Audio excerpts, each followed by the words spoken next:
Alright guys, it's the Jedi's point of view, and today we're going to be talking a whole bunch about just the Sith code and the Sith in general, and I'm going to be using the Book of the Sith as just some reference points, and I'm going to be talking about some cool facts in here, and yeah, we're just going to get right into it and explain why I think the way of the Sith is the wrong way of thinking, but you still have to incorporate some of the dark side in your life, but you have to learn how to control your inner demons, so let's get into this video.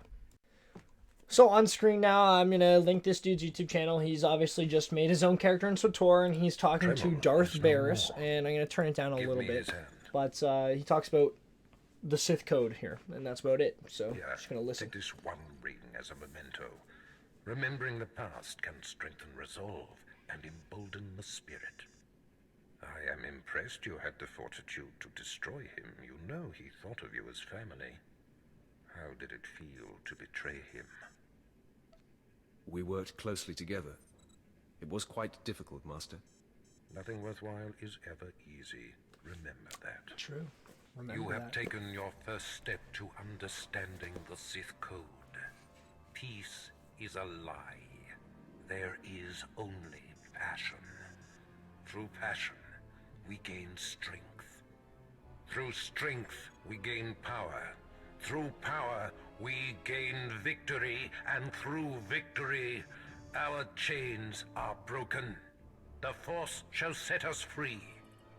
By embracing the code and destroying Tremel, you have freed yourself from his shackles and escaped his fate. So that's what he says about the Sith code. That is the Sith code. And it's going to jump back to full cam here. So the Sith code obviously is full of absolutes, like Obi-Wan says. The Sith only deal in absolutes, like only the Sith deal in absolutes.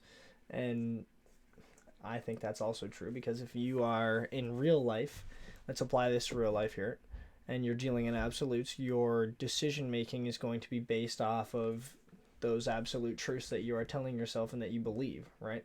So that's why right now anyways, it's super important to not just have an absolute opinion on everything and to always stay open-minded, especially in the world full of different media sources, and you can get your media from the left, the right, the middle, some dude named A Jedi's Point of View on YouTube, right? There's tons of different channels you can get your information from. So staying bipartisan, like the Jedi, is definitely a more of a balanced way to thinking. And right in this Book of the Sith, you get into the new truths, and it's where in this part of the book, obviously it's backwards. No, it's not. Wow, okay. Well, in this part of the book, it's Palpatine's intro, and he talks about how much the Sith Order has done and how much he has done. And the coolness of the book is just how awesome it looks. I feel like the art design in this book is just so well done, and every page is its own page for sure, written by somebody else. And like right here, so you can tell it switches between two people, because there's the one design and then the other design.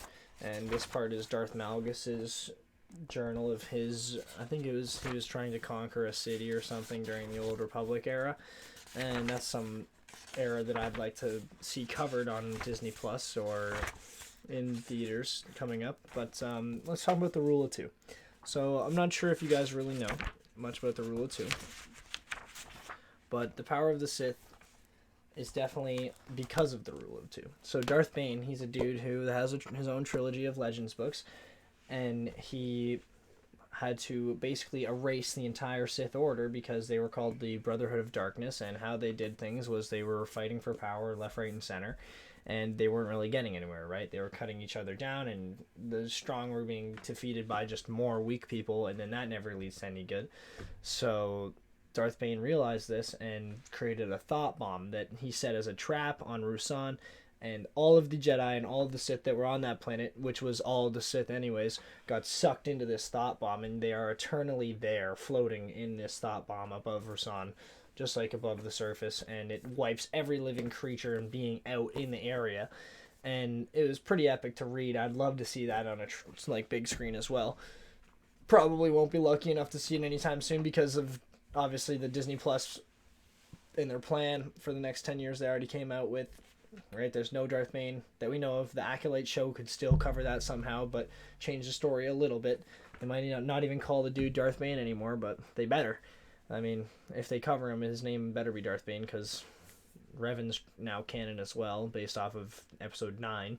And the Sith Eternal, they all had their own etchings in the side of their armor. But let's go back to the main point here, that the way of the Sith is wrong, because if you are focusing as your full end game to just have more power than the next guy, you're always going to make the most selfish decision you can make, right? And you're always going to cut somebody else down and make somebody else's life lesser than yours.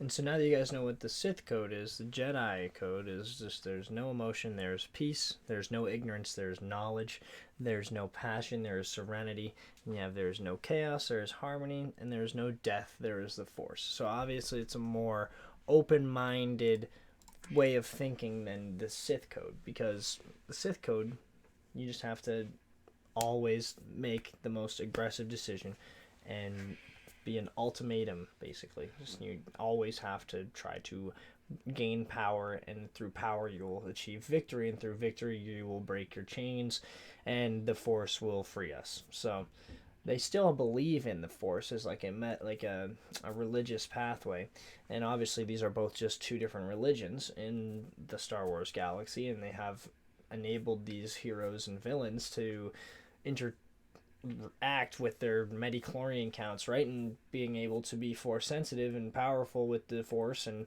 the more in tune you are with your religion, like Ahsoka Tano, for example, the more powerful you are. And in the newest season of The Mandalorian, spoiler alert, we see some of the best live-action Jedi action we've ever seen from Ahsoka Tano, personally. That's definitely bias in there, I don't even care. But Ahsoka is one of the, if not the most influential characters in Star Wars right now, because she was Anakin's Padawan, and she got kicked out of the Order because the Order is, like, the Jedi Order was corrupt. That's why I don't believe in the Jedi Order type deal. I'm still trying to follow the Jedi path and make my own decisions, but the Jedi Council was controlled by the Senate, and guess who the Senate was? Emperor fucking Palpatine.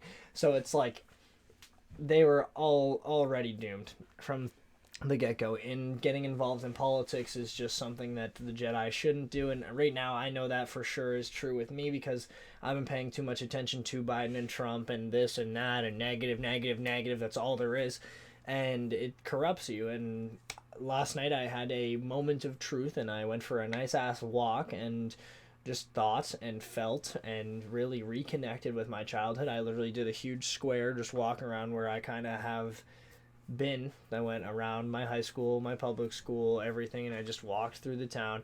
And then I came home and just breathed for literally, I don't even know how long. I was just downstairs in the dark, chilling, breathing, literally sitting on a poof on the ground with my legs up to it, like literally in a cross-legged position, just like how Count Dooku, just like how Mace Windu and Yoda meditated in their room when Anakin comes in and asks for their advice. And it just felt amazing after I was done breathing, and I felt reset almost. All my inner demons, my chakras, they were gone. I was one with my being, and I need to start meditating more and more. And today I did as well. I finished shoveling because it's snowing here in Canada right now, and I finished shoveling and sat outside with my sister, and we both breathed together and just took a moment to